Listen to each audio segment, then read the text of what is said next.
What if I told you you could build wealth without checking the stock market every day?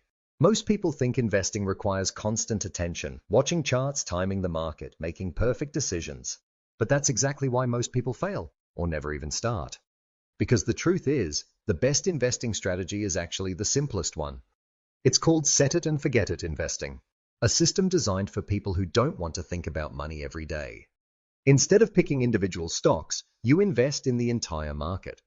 Then you automate your investment. Every month, a fixed amount of money gets invested, whether the market is going up or crashing down. And then you do nothing.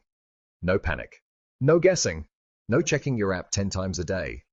Because what actually builds wealth isn't effort, it's consistency. Your money starts to grow, and then that growth starts to grow itself. Over time, even small amounts can turn into something surprisingly large. But let's be clear, this is not a get-rich-quick strategy. It's slow, it's boring, and that's exactly why it works. Most people lose money because of emotion, fear when markets fall, greed when they rise. This system removes emotion by removing decisions. So here's the real question.